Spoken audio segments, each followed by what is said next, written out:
What's up, everybody? It's your boy, Coach T, with Chicago Bears 360 with Coach T and Swifty. My boy Swifty be joining us in the comments today. He won't be joining us on camera, but I have a special guest for you today. My boy Jesse Tamayo from Chicago Bears. Chicago Bears 24/7. Let me fix this real fast. Forgot my computer was on. But my boy Jesse Tamayo for Chicago Bears 24/7 will be joining us today. So we'll get a chance to get the perspective of another YouTube channel. And then I'll give you guys some of the history of Jesse and I and how we connected. But we're going to have Jesse on the show today. We're also going to do Coach T's playbook. We're going to be driving more into the zone read concepts, the RPO concepts, and then we're going to actually slowly start progressing into some passing concepts and get into the pass concepts that I think basic concepts that we may or may not see with the Luke Getsy schemes. Passing concepts are tricky, but again, we have another great show for you today. Thanks for joining. I'm experimenting today. I'm trying to keep this show down to about 30 to 45 minutes so we can get up out of here so I can check that algorithm and see how it's doing. But do me a favor, as you come into the comment section, like, subscribe. Also, if you're watching this on the playback, hit that notification bell. You can also follow me on Bears360_Coach T so we can chop it up during the week. But y'all know what comes next. With no further ado, let's cue the intro, maestro. Contra.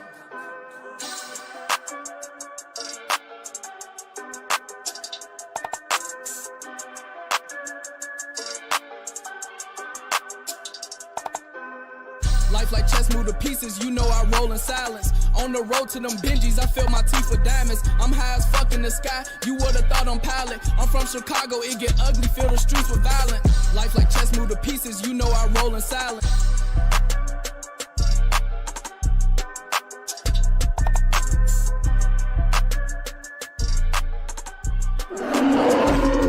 Past, present, future. We bear down. And just like that, we're back again. Welcome to Chicago Bears. Welcome to Chicago Bears 360 with Coach T and Swift. Do me a favor. If you're live in the comments, run those likes up. Let's get this algorithm busting. If you're watching this on the playback, do me a favor. Like, subscribe, hit the notification bell. This is Chicago Bears 360 with Coach T and Swifty. We actually break down Chicago Bears football in the X's, O's. My boy Swifty does the research on the player personnel. He dives into their past history, breaks down the field, and tells us why they are a good fit for the Chicago Bears organization and this new regime.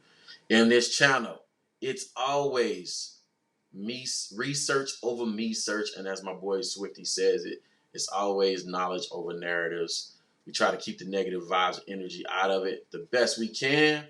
Sometimes it happens, sometimes it don't. We just go with the flow, man. But we try to keep it, you know what I'm saying? We try to keep it on a positive vibe, but tell the truth at the same time. Keep it a buck, keep it 100 at the same time. So we go from there. Y'all know what's next, man. I have to give a shout out to all my field soldiers. Yeah, shout out to the field soldiers, man. Those are all the people that have taken out the time to like, especially subscribe. All my subscribers, you're the field soldiers. There's over 2,000 of you guys. So shout out to you guys, the field soldiers. I know it's the dog days of summer. Nobody's really thinking about football. We got to sit around and watch baseball and all this other stuff. But listen, man, shout out to my field soldiers. Nomad in the comment section. Travis in the comment section. Swifty's going to be here in a minute. We're going to start to come in. It's going to pile in. Shout out to all you guys because you guys are the ones that make this thing happen. And we're going to continue to keep this thing going throughout the summer. The playbook, we're going to ramp it up. Camps happening starting in July around the 26th. So players start reporting to camp. We're going to bring you live or bring you reporting from the camps. We're going to get in some of the conversation, discussions, some of the position battles about that's happening at camp. We're going to see how this offensive line checks out. We're going to talk about everything. We're going to talk about this defensive line, this defense. We really want to talk about all the camp battles that we're going to have if we sign some free agents and bring in some veterans after camp starts. You know what I'm saying? Because the delay, we want to give these guys time to kind of rest their bodies, all that good stuff.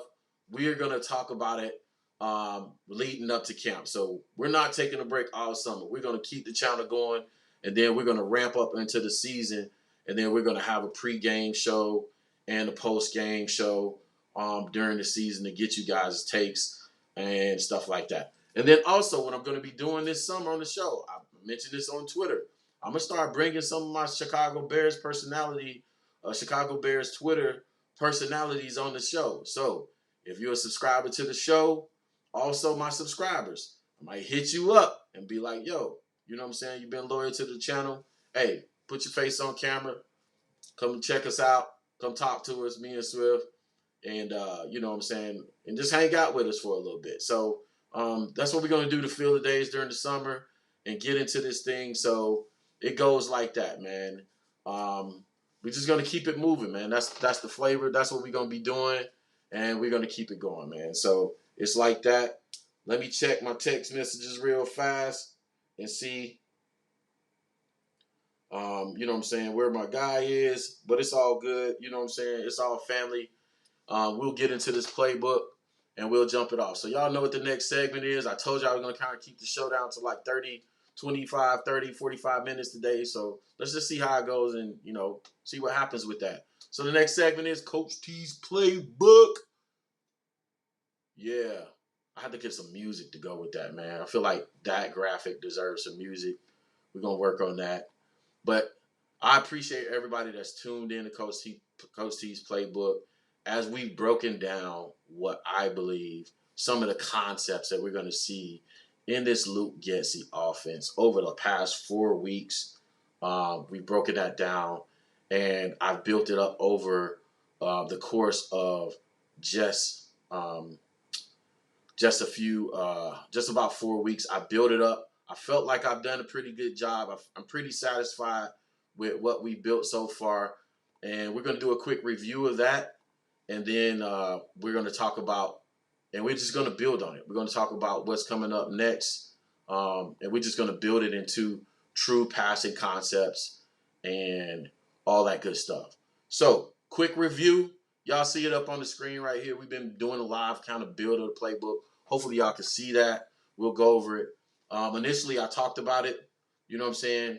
I felt like from the conversations throughout the summer and the off season, some of the language that happened during the combine, some of the communication and press conferences, Ryan Poles and Luke Getsy and Matt Eberflus have communicated that there was going to be system changes. There are going to be changes in the style of the offense, particularly the running game, right? So it's like this, right? It's like this. What was that change? In my opinion, that change is going to be, you're going to see more power concepts a la a Kyle Shanahan style offense, right? So initially, I was really stuck on, you know what I'm saying, basic power concepts, but it's true, but there's a little caveat to that, right? So, yeah, I believe we're going to see a lot of power concepts, but also I feel as if what we're going to actually see is the counters that come from that power concept. So this first play I saw up here, it's a basic power play, right? We identified the personnel group in this prime, 21 personnel, two running backs, one tight end, formation pro left eye, and then we named this play, right? We did a X flea. X flea motion is a short motion orbit, and then we came back with a 35 power. So play is pro left eye, X flea orbit, 35 power. And basic concept of the power play, if you haven't tuned into the channel, was that you tried to basically take advantage of the numbers on one side of the line of scrimmage and shift the numbers by pulling guards and tackles, right? That's what a basic power play is, right? But what I'm thinking we're going to see a lot of is we're going to see a lot of outside zone. We'll see a lot of outside zone similar to this bottom play right here, a basic zone play where all the linemen just step to one side, right? You get double the climbs on tackles and nose tackles, the interior offense linemen. So you'll get double teams to climb to the second level. And then also your running back will have three options. You're going to have it break it outside, break, bang, or bend. That's what we called it. Break banger bean. Put that in the comment section. Break. Your running back breaks it outside. He bangs it in behind the fullback, and he bends it back, or he cuts it back. He gets as many yards he can on the outside. So that's a basic concept of an outside zone, right? So what I'm thinking we're going to see is a lot of Kyle Shanahan style offense where we run outside zone, and then we come back and we counter that with counter plays, counter trays, right? Guard tackle counters, guard fullback counters, guard tight Yo, counters, so on and so forth, things like that. So real quick, man, before I get into this real deep, let me bring my boy on real fast if I can get this dang on mouse to do what it's supposed to do. My boy Jesse Tamayo. Did I say your name right, Jesse? yeah, bro, you did. All Appreciate right, that. appreciate you, man. I don't want to be butchering your name, man. I gotta bring. Try not to screw this up, bro. So much going on right here. I want to keep this up, keep this graphic up. But welcome to the channel, Jesse. What's up? What's up, y'all? Appreciate you having me, coach. Man, the tables have turned here, man. I see you taking the lead, man. I love it. I love it, So, bro. so I appreciate you, man. So let me get a field soldiers a little background on Jesse here. So I wanted to have Jesse on as well.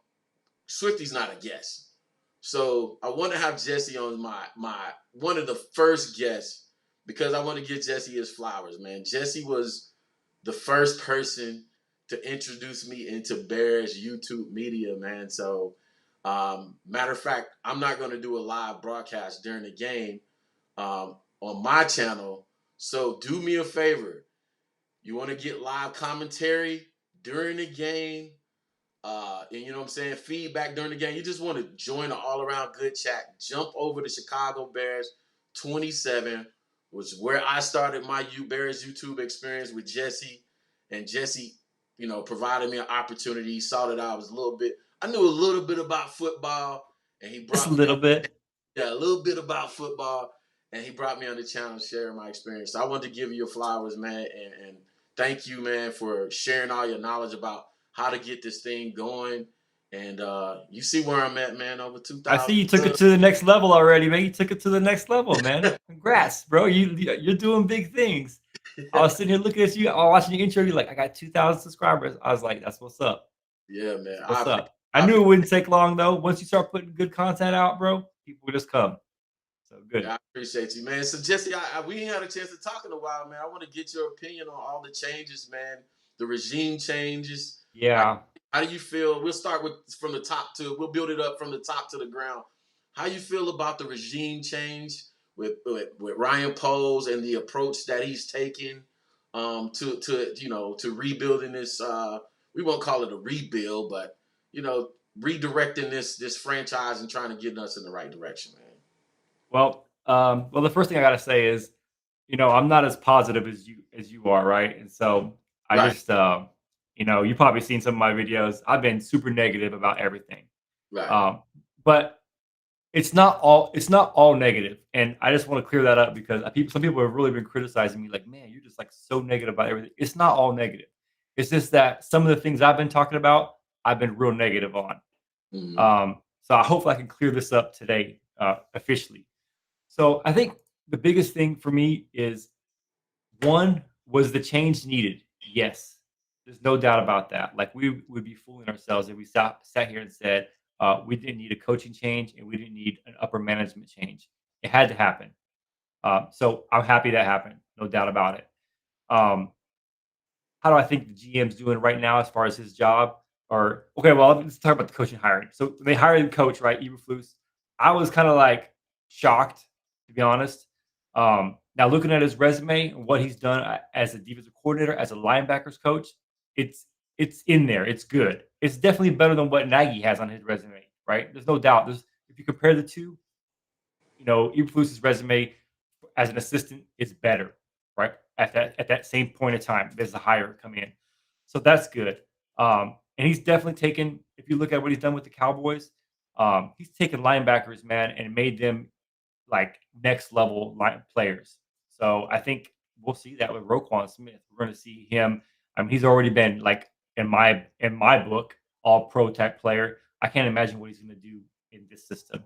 He should be, excellent, right? And then, so then Ryan Poles. Um, This is where I'm torn on Ryan Poles. That's really kind of like my big problem. Ryan Poles is because I like what he's doing overall. I get the vision. I understand the vision. He's literally building the Bears in the way that him and coach want to build it. I get it. It's just been a little painful to watch. You know, I'm seeing what's happening and I'm like, oh man, Khalil Mack traded. I get it though. I understand the logic is I get it, but at the same time, I'm like, man, we're putting some holes out there. And then, this whole narrative that's been going on about has he given enough weapons to Justin Fields? And I think we have to just be honest here. The answer to that question is no. He has not given Justin Fields enough weapons to be a high level offense in the NFL. I don't care what anybody says. You cannot convince me otherwise. Okay. Now that being said, can you give him all the high level weapons with what you have as a general manager? Salary cap issues, uh, draft picks to trade, or all these different things that you need to have open to make those moves. No, he could not. He could not do all those changes that he wants to make in 1 year. It just was not possible. Next year, yeah, over 100 million in cap space, he's going to be able to come out firing. He should be able to drop dollars on anybody he wants and get that person. Should be able to do that. And I look forward to seeing that. So I guess he had to pick his poison. Do we fix the defense or do we try to fix the offense? He had to pick one. And I think that he's brought in some nice talent on the defensive side, especially in the secondary. I'm excited about our secondary. Very excited about our secondary. But at the same time, being honest, offense, I'm nervous. You thought it was ugly under Matt Nagy? Boy, it's about to get ugly this year. Yeah. It's about to get ugly. I'm gonna try. I'm gonna try and bring you over to the optimistic side, right? Okay, please. I'm gonna try. No, you said a lot of good stuff, right? So to your point, if we think about our own personal budgets, right? And we said this on the show many a times. Him going out and signing a name brand expensive weapon is like you're already thousands of dollars in debt, right? You got bad credit, you got overdue bills, and you go out and buy you a new, Escalade truck, right? Yeah. So he had to. You're right. He had to balance his budget, right? So he had to balance his budget, and you're talking about we had to get rid of whether we want to be honest or not, we had to get rid of an underperforming, what seems like to me an unmotivated Khalil Mack. If we be honest, it was more about name recognition and us as fans being able to go out and get a jersey and say, we got a superstar. But Khalil wasn't playing motivated to me. I'm not saying he ain't gonna go to San Diego and light it up. I'm pretty sure he's gonna go out there and light it up. It's just, the culture, the environment. I think all that stuff was wearing on Khalil, right? So, you have to make some big moves at first. And the mantra that we've taken on, because I was like you at first, I'm like, what are we doing? What are we doing? Like, not so much the Khalil Mack trade, but what's our philosophy? What's our philosophy? And then I thought about it. I thought about the Belichick's. I thought about the New England's. I thought about, I believe it's Ron Wolf, Green Bay Packers. I thought about the franchises in the NFL that take no-name brand players. They build a system first. They decide on what system they're going to run, right? Offensively and defensively. What is our philosophy? What is our identity? And they draft these no-name brand players. It's like goals or success by committee. You draft players that do a specific job, right? He's good at one or two things, and there's an emphasis on coaching those players to fit that system, right? We're going to bring you in. Think about all the stars that developed out of Green Bay. I know it's a rival, we hate them and all that stuff. right? But Devontae Adams wasn't Devontae Adams coming out of college. If we be honest, Right. nobody knew who he was. They developed Devontae Adams into being a star. And franchises like New England and Green Bay and some other franchises out there, they have the ability to say, I'm gonna take this fourth, fifth round player and I'm gonna ask him to do one or two things great. One or two things great. I'm not gonna ask him to be a world beater. I'm gonna ask him to do one or two things great. And that one or two things is gonna turn him into a name brand player. And I gotta go back to what Sean McVay said on Hard Knocks I I the year remember. LA Yeah. was on. Sean McVay says only about 6 players in the NFL can traverse systems, meaning you can take a guy from this team and he's that dynamic a player and you just move him over to the next team and he's plug and play. The rest of the Yeah. guys are system guys that you have to bring in. So I accepted that, you know what? Don't even expect a name brand player until we get to a place like, say we get to one where we 1 or 2 players away from winning it all, then expect them to go in a la Right. LA, right? LA or some of these other franchises like, hey, we're 1 player away from getting over the hump. Then you expect them to go all in and say, all right, give me that superstar guy. But again, the other factor in that too is, Jesse, you got a new coach that's a culture guy that seems like he's speaking the language as a coach that I like to hear. He's trying to develop a culture. I don't want these superstar prima donnas around. If you got an attitude problem, or if it even looks like you got an attitude problem, I'm not gonna say nothing in the media. I'm gonna send you a message. Go out there and take some reps on the second string, right? Yeah. Go sit your Yeah. catch some wood, catch some splinters, and then you know what I'm saying. And if you don't get the message, then we'll find your we'll cycle you behind out there. I'm not gonna correct you through the media. I'm gonna handle it all in house.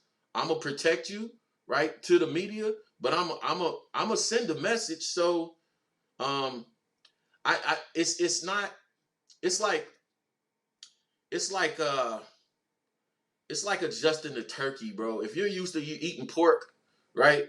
It's just it's not palatable for us. It's something we're just not used to as Bears fans, right? And Right. we have to adjust our paradigm, right? We have to do a paradigm shift, and accept that it's going to look different, and it's going to be a process. It's going to take a little bit of time.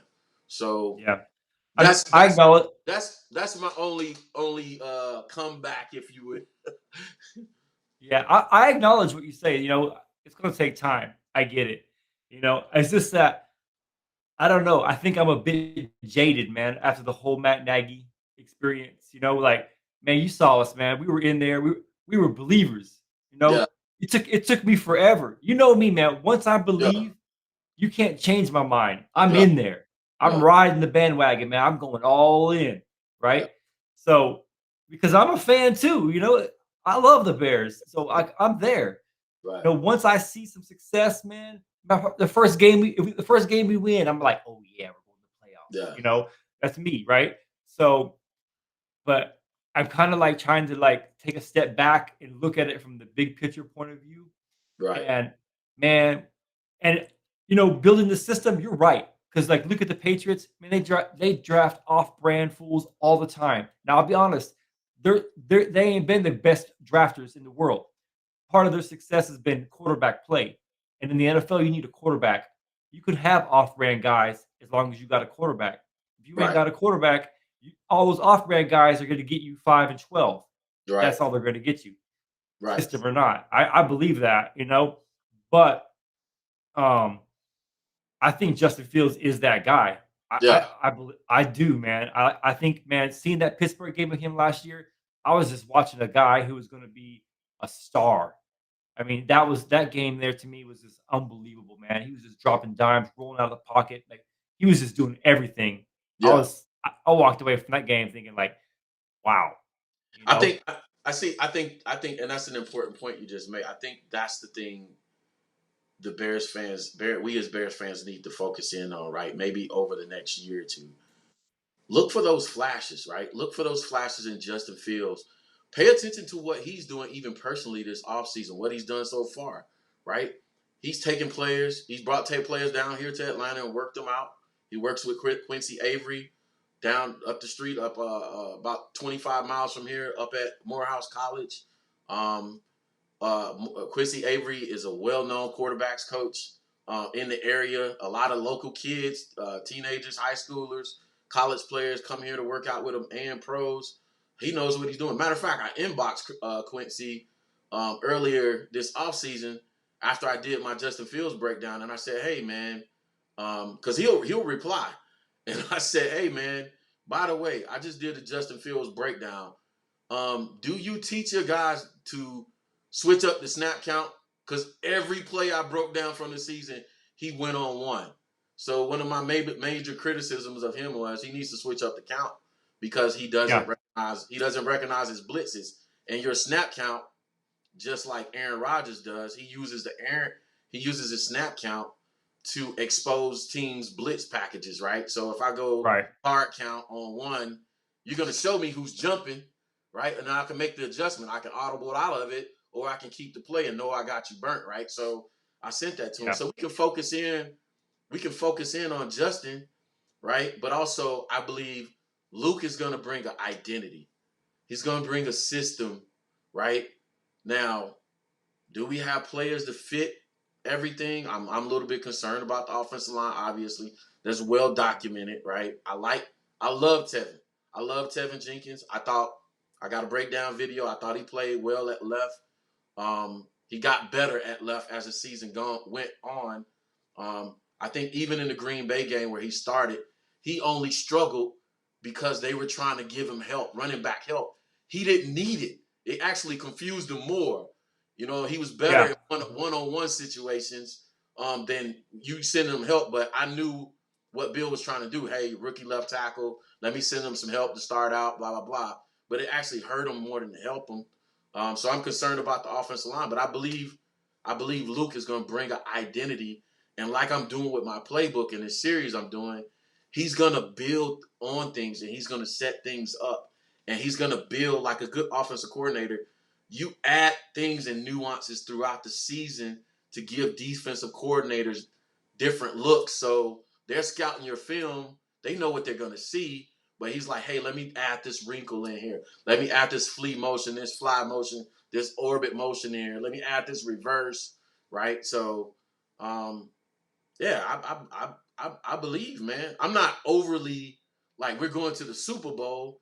But I believe we're gonna see some good football, Jesse. Okay. I'm for it, man. Yeah. I'm for it. I like really am. I'm trying not to be so negative, man, because I got called out so many times, man. I'm trying to be more positive about it, you know. I'm trying to see the good. I'm trying to do this now. I'm gonna give the benefit of the doubt, you know. Yeah. But you know this. As soon as I see what I said I was going to see, I'm going to be like, I told y'all. Yeah. But I don't think, but that's not your personality, though. You're not a negative guy. Like, you're not it's not. I don't want to be that way. Yeah, you're not like a lot of Bears social media. You're not that person. Because you wrote with, like, we actually really cheered. A lot of us really cheered for Nagy to do the right thing. Like, yeah. I feel like he had it in him. He's like a lot of people. He's like a lot of people in general, in life and society. I see it all the time working in corporate America. I even struggle with it from time to time. We just can't get out our own way. Yeah. Right? That was his problem. You just can't get out of your own way, whether it's mental or whether it's you just easily distracted. And one of the things I feel like that I'm always concerned about, so people didn't like the fact that we hired a defensive head coach.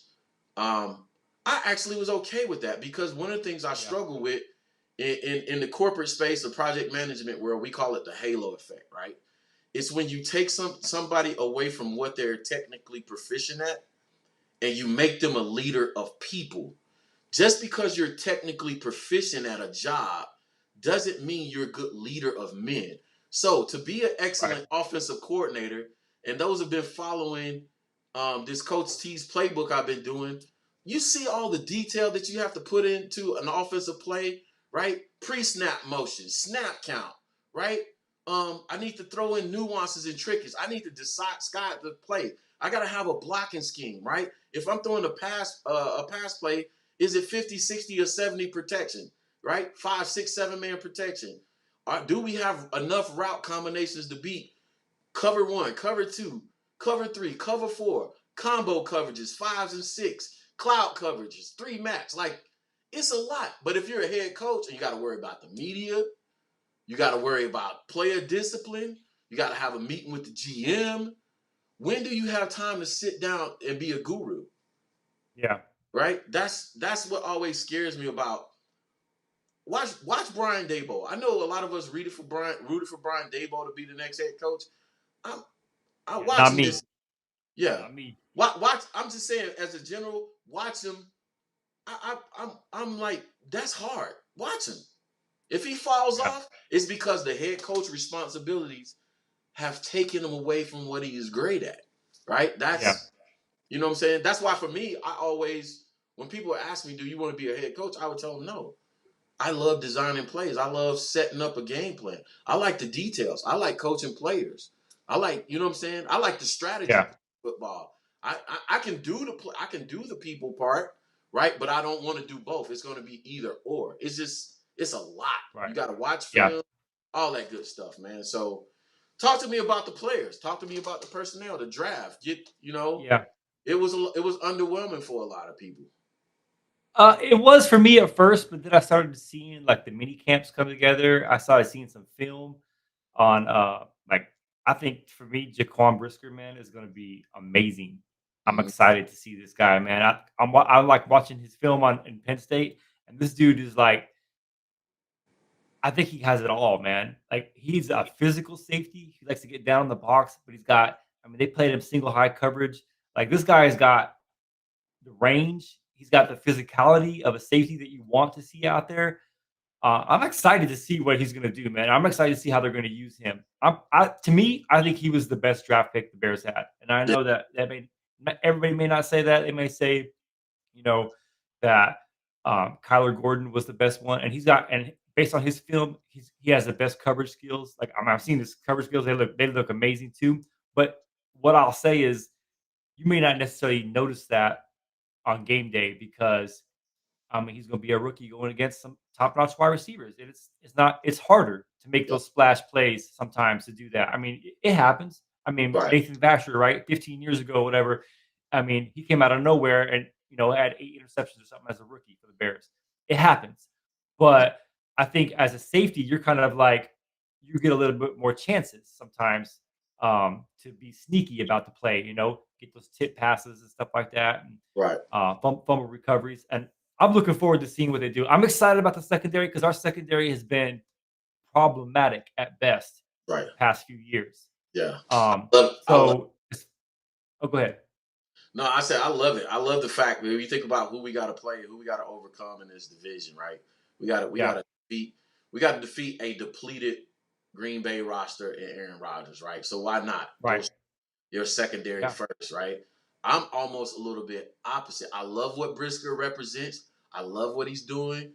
I love what I see in his workout videos. He's working out with people like Aaron Donald and stuff like that. Great. I think he's going to allow Eddie to be Eddie again and play free. Eddie laughed about it. He smiled about it. He's like, hey, man, this dude, he's like, we talked about it. Brisker wants to play in the box. He wants to be a thumper. Eddie don't really want that smoke. So, you know what I'm saying? Like, we all know that, and this is what I'm talking about.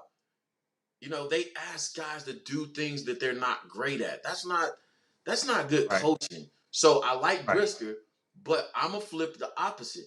I'm actually more excited about Kyler Gordon. I think people sleeping on him. Like they're not realizing as a system fit. I said this about Thomas Graham Jr. last year, right? When everybody was upset, Thomas Graham Jr. wouldn't get rep. Nagy and the regime don't know how to scout players. No, we like to play odd number coverage, single high safety, man, cover three match. Thomas Graham Jr. doesn't play well in those coverages. Now, Tampa 2, where all eyes are on the quarterback, right? Where they get to watch what's happening in front of them. They know they have safety up over the top. Watch this dude ball. So him and the new safety that we brought in from the Ravens, I forget his name, they're going to be battling it out for that nickel spot. And with Kyler back there, I think, dude, this is a problem. And what's his name? Cruciak on the other safety. Yeah, Crookshank, Dane Crookshank. Yeah. Bro, I think it's gonna be a party back there. Like it's crazy for me. I just, you know what I'm saying? I didn't understand it at first, but then once you ruminate a little bit, you let it settle in on you, you're like, okay, I see where y'all going with this, man. And then some of these, you know what I'm saying, basic cereal guys, we call them, hey Jesse, we call them you know what I'm saying, no name brand cereal guys. These no name cereal brand guys that we sign, man, it's making sense to me, like from a schematic standpoint, you know, why we got it. We got safeties that can cover tight ends.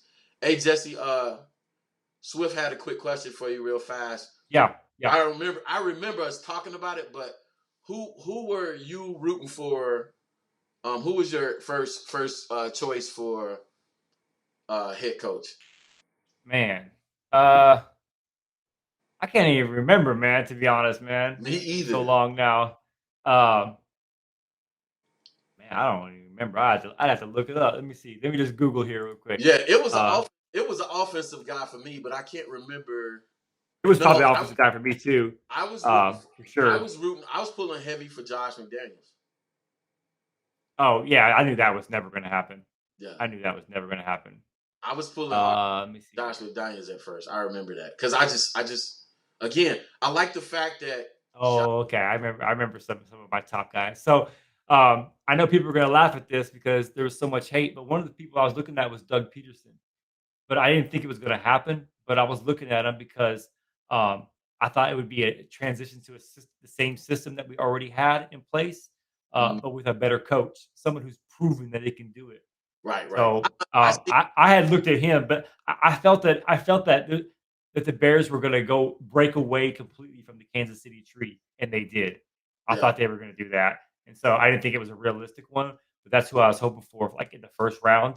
When we got to the second round, I don't remember who the second round candidates were off the top of my head, but in the first round, I was looking at Doug Peterson because I thought that I wanted somebody proven. I didn't want an assistant, and the Bears have that history of just hiring assistants, right? So I wanted somebody who had been a head coach, who had been a proven record of success, and you know, well, we didn't do that, right? I know people were like, "Oh God, you know, we don't want Doug Peterson." I'm like, why not? Dude won a Super Bowl. Like, what do you want as a Bears fan? I get it. Like, I follow the logic because it was similar. There's a similar system, but somebody with more experience at stringing plays together, and then also handling the responsibility of being a head coach and an offensive play caller. Right? Again, it's just see. Here's the thing, right? If I only push back when I can't follow the logic. When I can't follow when you just pulling something out of your keister, bro, I can't follow the logic, then I'll be like, all right, you know what I'm saying? Like you smoking left-hand cigarettes, bro. I see the logic. It's like you said, you know, research over what you say, research over whatever you said. Research over research. Yeah, research over research. I mean, I'm looking at these guys and I'm trying to say, well, who can bring a winner to Chicago? I don't care about the big name. That doesn't interest me. The big name is they're cool, they're sexy, they get a little hype, but they don't always translate into W's. Right. And I want to win. Right. So I'm seeing somebody out there who can win, who has won before. Why not? You know, so that's what I know. I try to do the logic. I'm all about logic, right? I try to take my emotion out there, but I mean, come on, man, it's hard to do it too. But at the same time, you know, I really want to win. So I was looking for a proven winner. I was trying to get away from this like hope and pray type shit, you know? Right. What's the position battle at camp you're waiting to see? I know the pop. You can pick two. What position battles are you waiting to see and pop off? pick two. Gosh, I mean, the hot ones are everybody's gonna say offensive line and wide receivers. There's no doubt about that, right? Um, I think there's a little intrigue at the running back position in this offense, to be honest, Yeah, that people are overlooking. I think people are slating in David Montgomery as the guy who's going to have it all. I'm not so sure about that.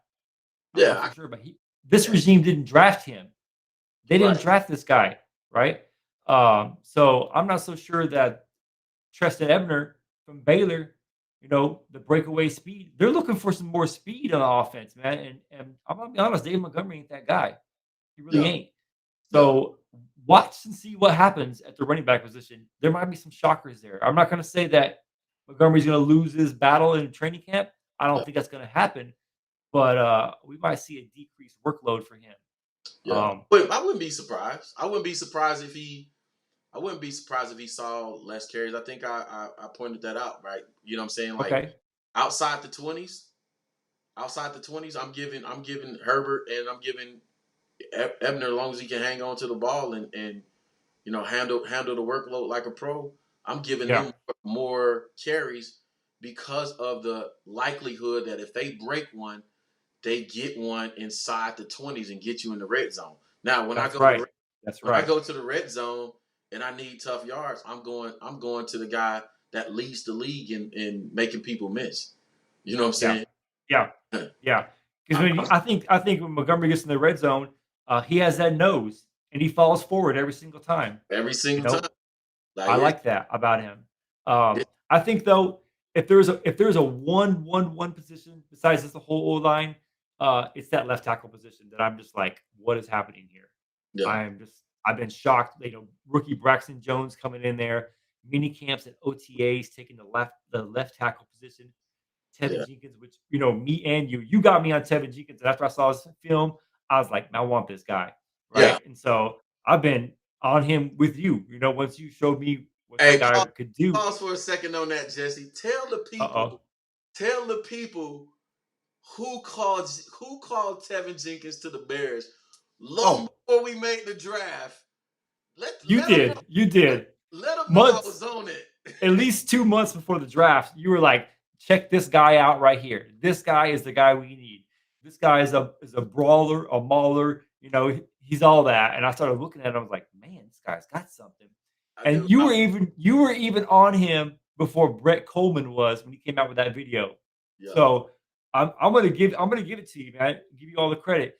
I was, I was You like, had that guy nailed down. I No think doubt about it. I think I watched 7 guys pre-draft, and I was Uh-huh. like, this dude is different. This dude is different.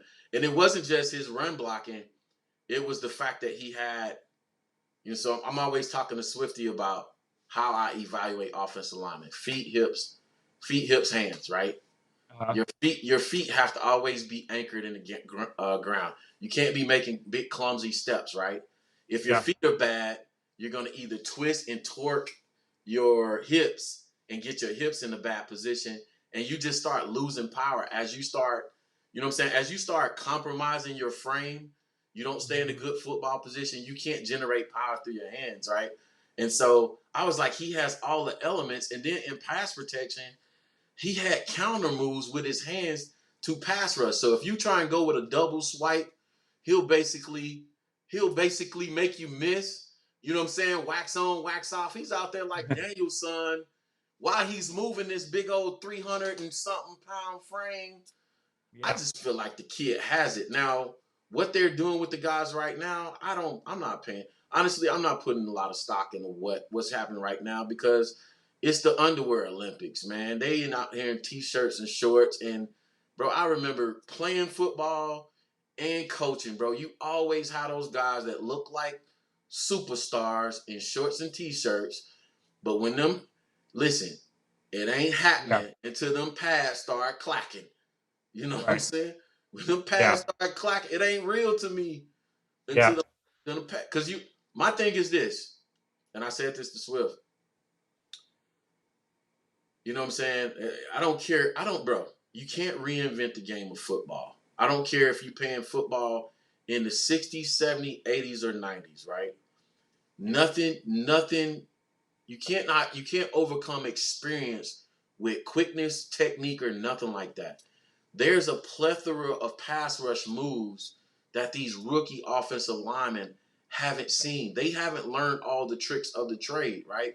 You have to Right. have a library of, hey, I played against Aaron Donald on this game, and I've watched films, and he likes to do these moves, right? And you Yep. go back in the offseason and you work on how to beat the guys in your division.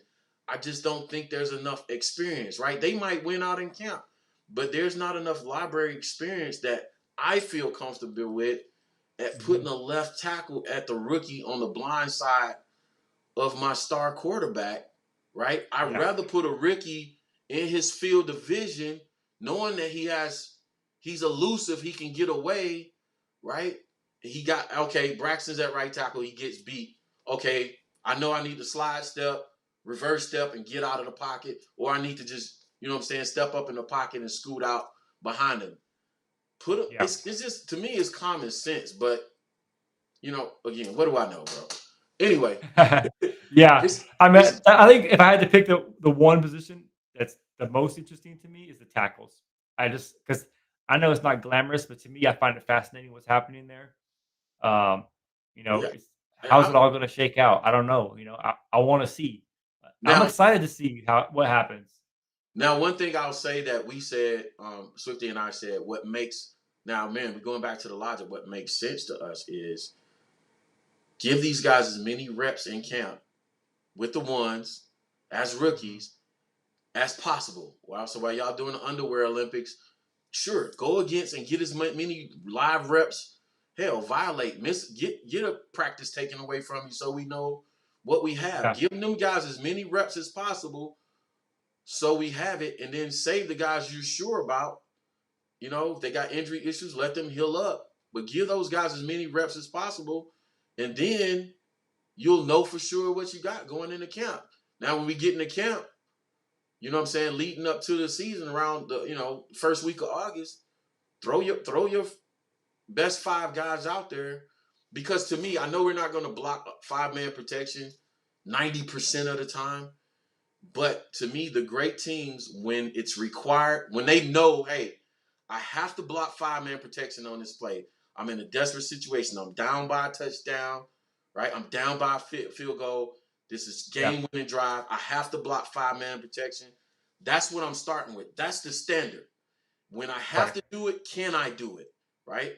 If when I have to do it, can I do it? I know it's not ideal to do it 90% of the game, but when I have to do it, can I do it?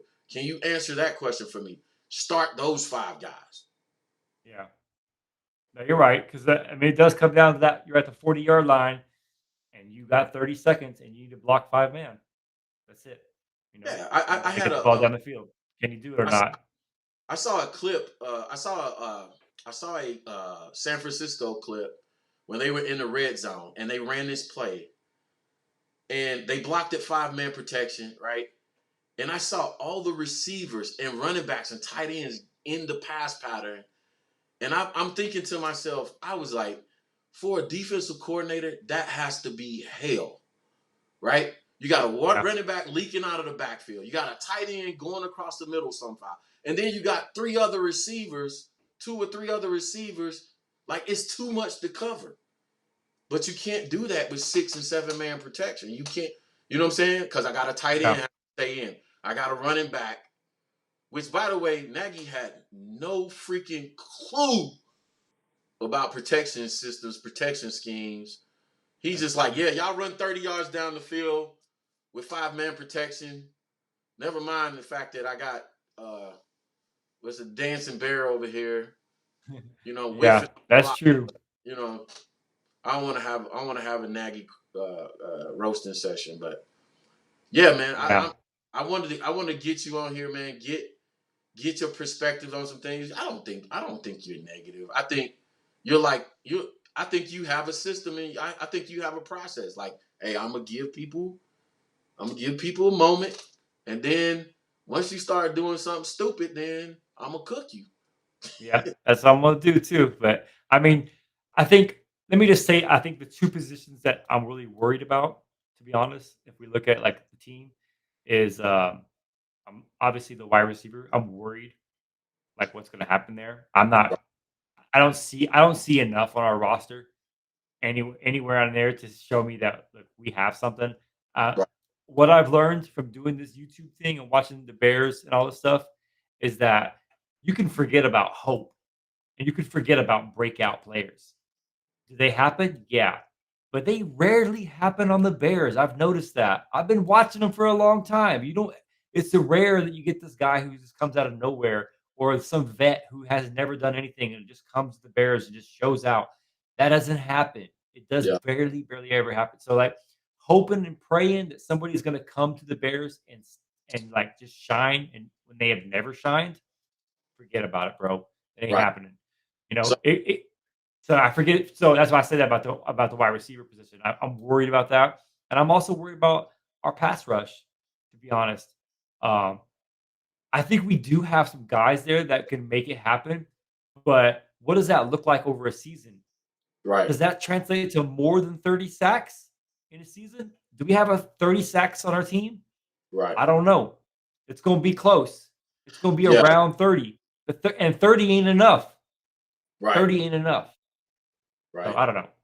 No, Uh, I think you make valid points, right? So what I'm confident is, somebody did a great article out there, and describing how Matt Eberflus took nothing and made something out of a no-name defense, right? They went from 20 something to like, 10, 11, somewhere between 10 and 15 ranked defense in the league.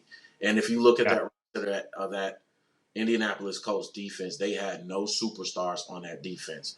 One of the things I feel like Matt Eberflus is doing with that system is similar to the Giant systems that won the Super Bowl that beat Tom Brady a couple times, right, in shocking fashion, right?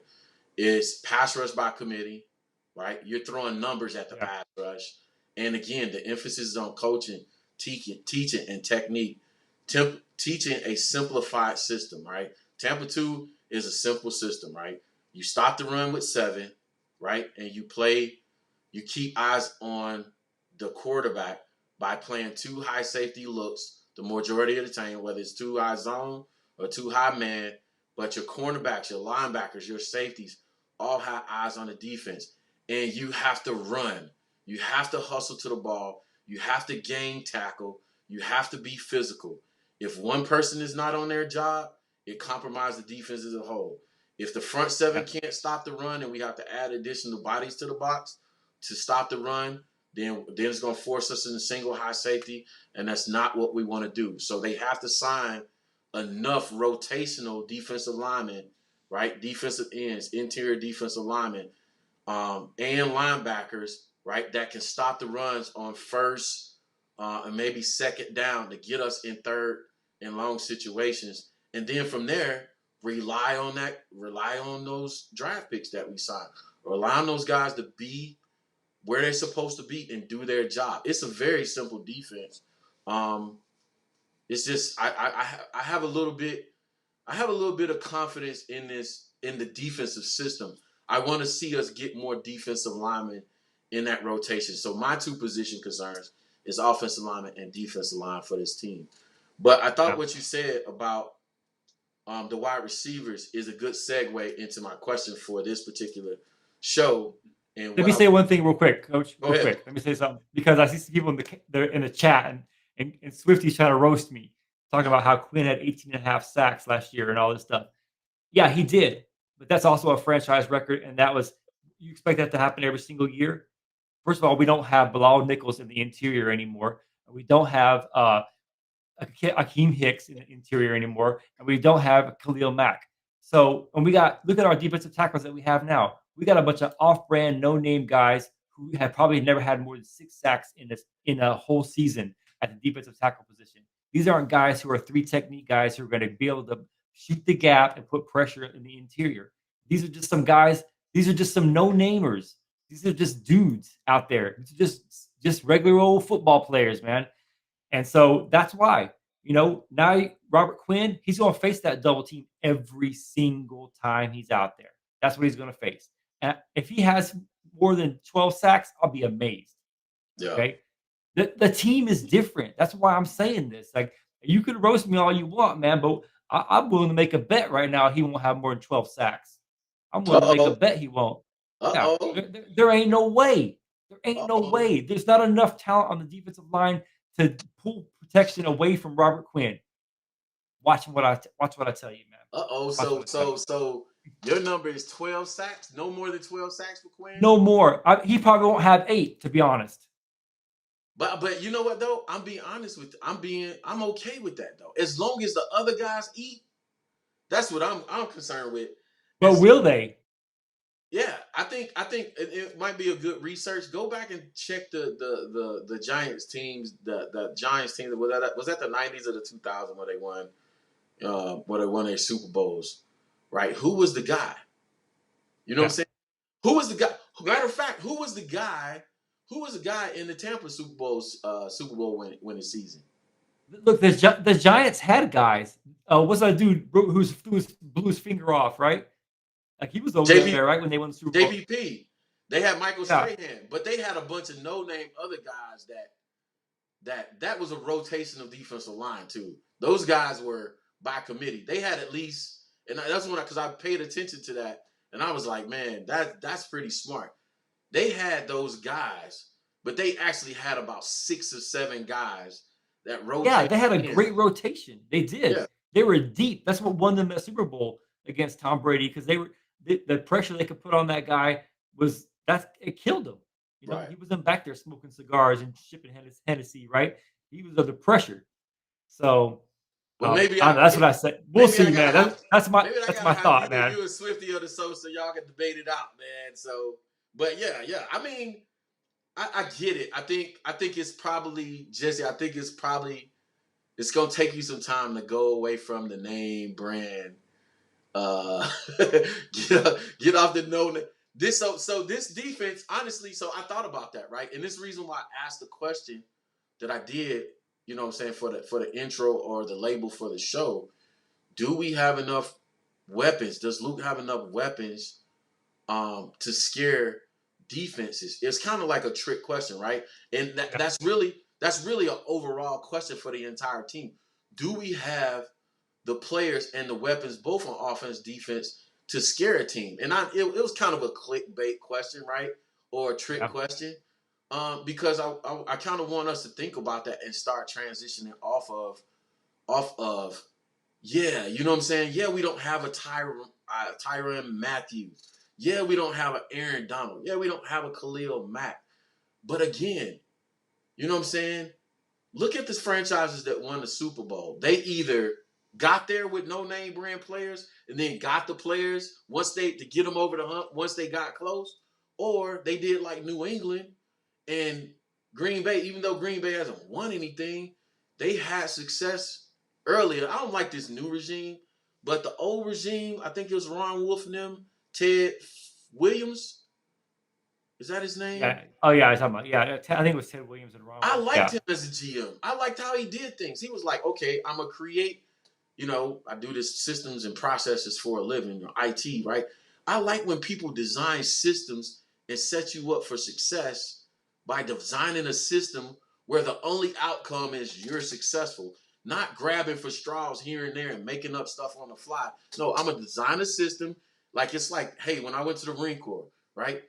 Phase 1, we're going to break you down, right? We're going to take all that civilian stupidity out your head. We're going to break you down and make you feel like the scum of the earth. And then we're going to build you up, right? It's a process of turning a civilian into a United States Marine. There's a system, right? I like that whole concept, right? And I feel like that's what I identify with Matt Eberflus. He's like, okay, nah, man, I need to get all these name brand guys out here that's going to have a bigger presence than my star quarterback, that's going to have a bigger voice in my locker room than my star quarterback. If you notice, this is Justin's team. He has the loudest voice in that locker room now. He's the dude now, sure. right? For sure. That's how you change the culture. You gotta make those necessary. You gotta prune the tree, right? Khalil can't have a louder voice in the Chicago Bears than Justin, right? Eddie Jackson, any of those guys. Justin is the dude now. There's no Question. Everybody knows they role. This is Justin's team. And then you start building that. So you break it down and you build it for that. So yeah, it's a trick bait question. But here's the thing. Here's my answer, right? Do we have here's the trick answer to the question to the show. Okay. Do we have enough weapons? Does Luke have enough weapons to scare defensive coordinators, right, around the NFL? Yeah. No, he doesn't. But I don't think that's necessarily a bad thing. Okay. I don't think that's necessarily a bad thing. It's one thing when you know what the game, you know what the game plan for, you know where it's coming from. So I'll granularize it this way and ask some sub questions, right? Do we have speed at both the X and Z receivers? Yeah. Right? Do we have receivers big enough to beat press coverage on the outside? That's kind of a questionable thing, to be honest. Let's talk about it, though. So watch this. Byron Okay. Pringle is a 4.344 guy, Yeah. right? And he's over 200 pounds. So me and Swifty broke this down pre-draft, right? And I differentiated between an X and a wide receiver 1 because on Bears Twitter, they try to make them synonymous. Oh, yeah, we need a wide receiver 1. We need an X. Those aren't the same thing to me. A wide receiver 1 is a guy that you can play at all 3 positions and you can move him around like you're playing 3-card money, right? I can line him up at the X, slot, or Z. He has to be physical and built enough that he can beat press coverage when he's at the X and Z because those positions primarily, if you look at my board right here, right, and this is why I brought it up, right? So I got an ace right gun formation right here set up, right? The rule is I have to have 4 guys in the backfield, right? I have 4 guys in the backfield. So the quarterback, the running back, my slot, and then one of these guys are going to be off the line of scrimmage, the X or the Z, and one's going to be on, right? Now, what if we like to run split zone, 9 times out of 10, my Y is going to be off. If we run the split zone out of this, my Y will be off. So my 4 guys in the backfield will be my tight end, running back, quarterback, and the slot guy. Why is that important? That's important because if I got, and this is what I thought we had a problem with last year. Yeah, we had speed, Demir's Bird. We had Godwin. I get that mixed up. Either way, but those guys were small speed guys. So if I put a guy on him, a cornerback, and say, hey, this dude's light in the behind, I'm going to press coverage him, knock him off his route. I can easily negate his speed by knocking him off his route. But now we got big, fast guys, over 200 pounds, right, that got quicks. Good luck with that. Good luck with press covering him with that speed. If you miss, you dead. If you go to jam him and you miss, you toast, right? So I feel like we changed up the style of wide receiver we have. We have, whether we're going to play Byron at the X or Z, right? I feel like we can move Valus Jr. around to all 3 positions, right? Long as he can catch with his speed, it's going to be a problem. He's going to be too fast for nickels. He's going to be too big for nickels. So I can do Z flat. I can do jet sweeps with him. I can use him kind of like Debo. Byron's fast enough, 4.3, 4.4. He can play X or Z. He's big enough. He can play in the slot. That's where he played primarily at Kansas City. The only person, believe it or not, that I'm concerned about, strength-wise and size-wise, that I'm concerned with is Mooney. Yeah, he's undersized. Well, I ask Swifty all the time, but if you look at him, though, recently, he done packed on some muscle. He done put on a lot of muscle. And that's what I'm saying. Like, now, so strategically as a coach, I'm saying, which one of these guys that if I need to switch up my formation, say I put my tight end on the line of scrimmage, I need to add a guy and pull my tight end off the line of scrimmage, and I got to put either my X or my Z on the line of scrimmage. Which one of these guys do I think will have trouble with press coverage? I'm not concerned about that with any of these guys. So now it's just a matter of them using their speed, running good routes, and being able to actually catch the football, which we don't want to overlook that, because you can have speed, but if you can't catch, then you know what I'm saying? It's like farting in the wind. You know what I'm saying? It always comes back on you. But I think when I start breaking it down in nuances, I'm comfortable. They're not name brand guys, but again, do you have speed? Do you have size to go with that speed? So can I out physical you off the line of scrimmage and keep you off your pattern and interrupt the timing with the quarterback? I don't feel like they'll be able to do that. Then coming into the season, nobody knows Velus Jones Jr. Nobody knows Byron Pringle. They don't have film on them. They're not going to know what they expect. I'm telling you, the first time Velus Jones Jr. cooked somebody in the NFL, it's over. Everybody in the league going to be like, it's like having a shooter in basketball. You got to call out your shooter in basketball, right? You got to call out the guy that's a shooter. He can launch it from half court. That's when everybody's going to be like, okay, find number 12.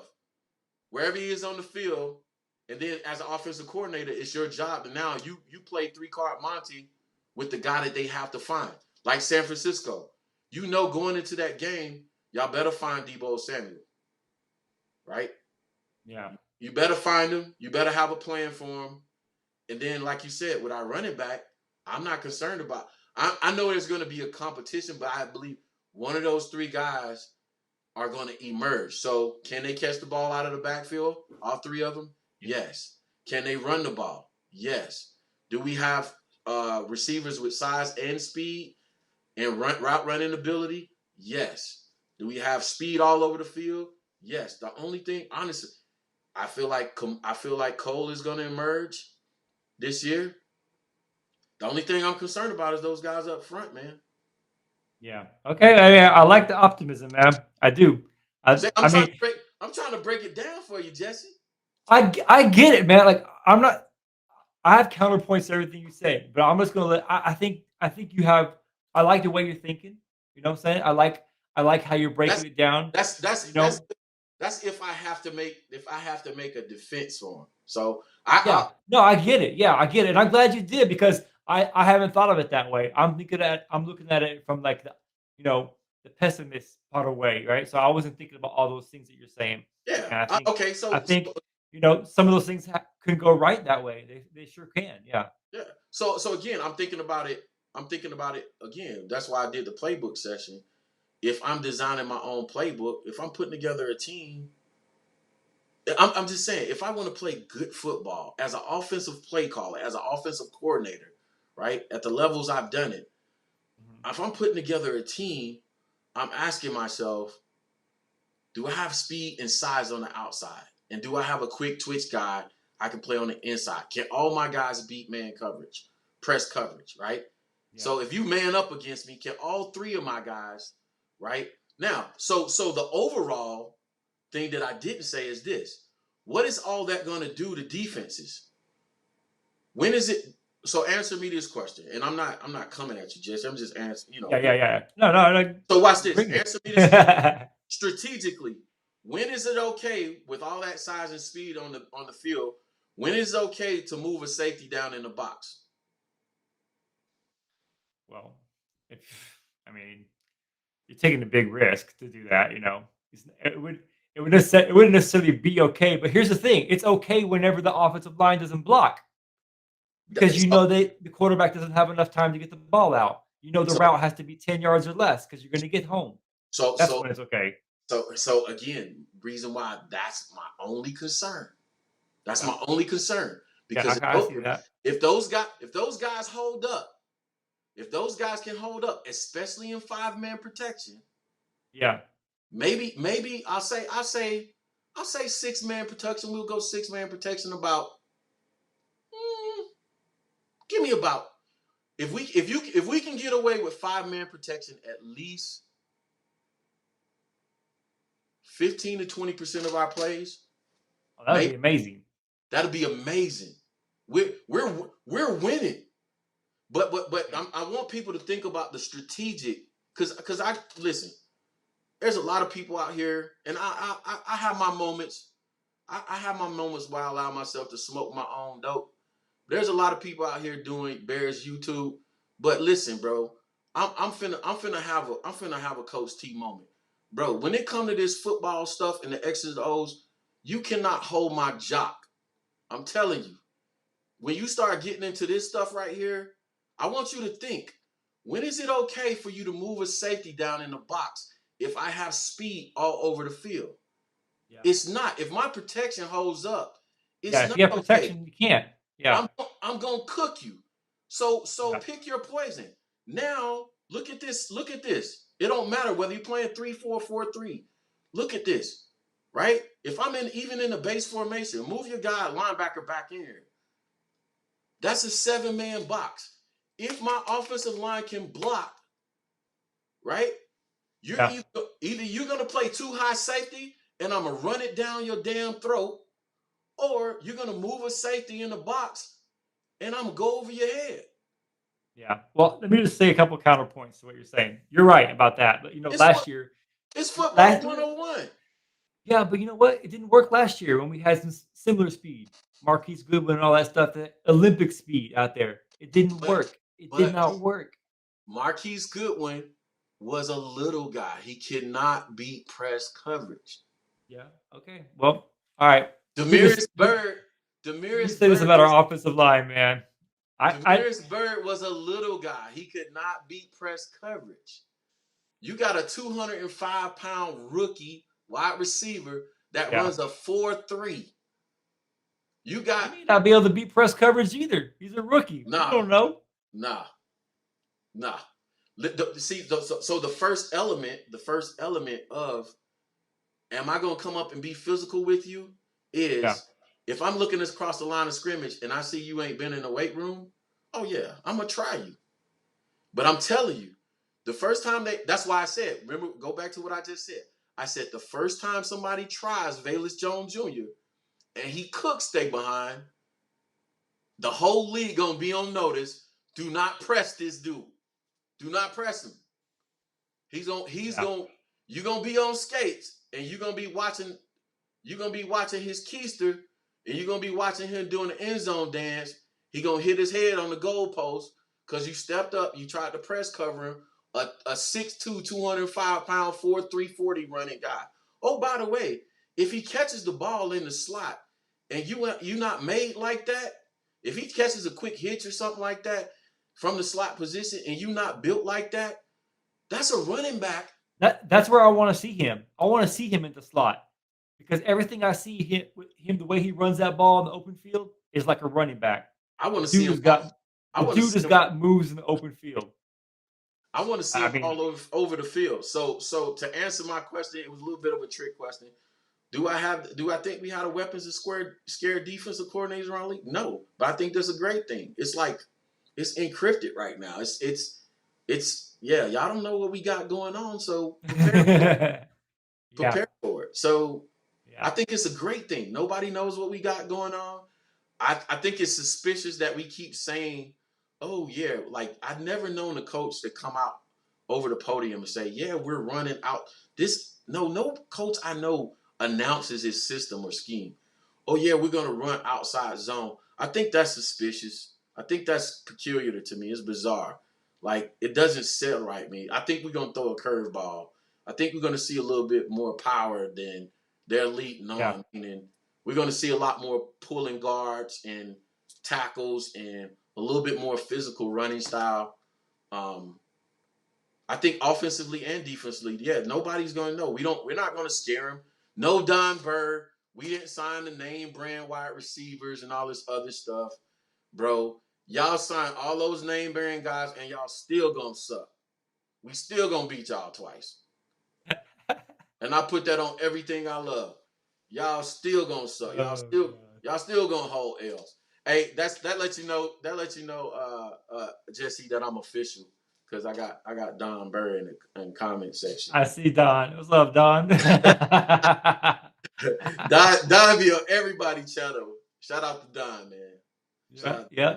But Jesse, man, I appreciate you.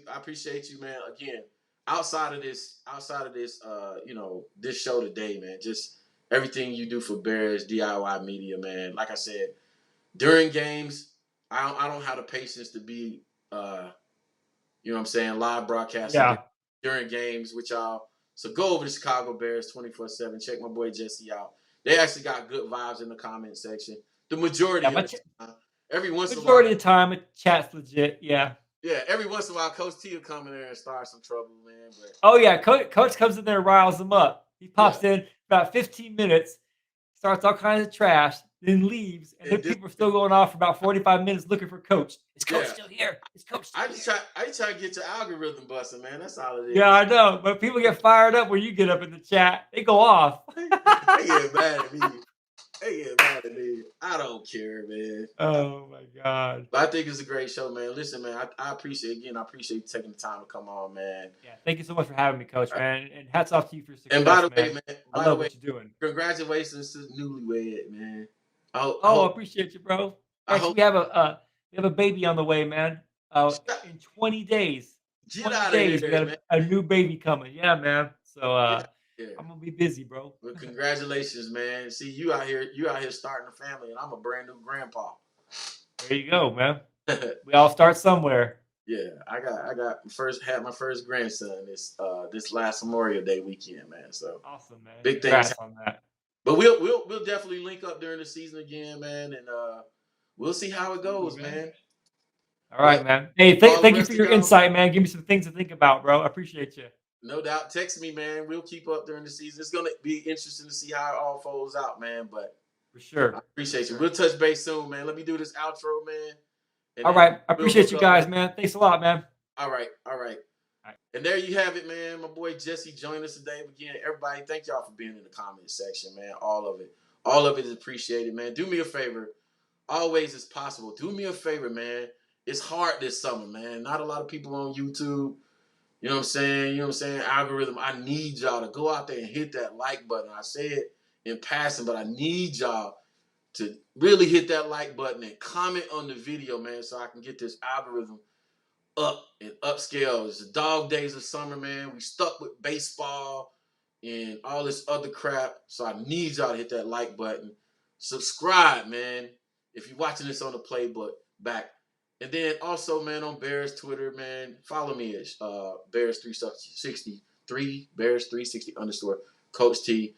As always, man, I appreciate the dialogue. I appreciate the exchange.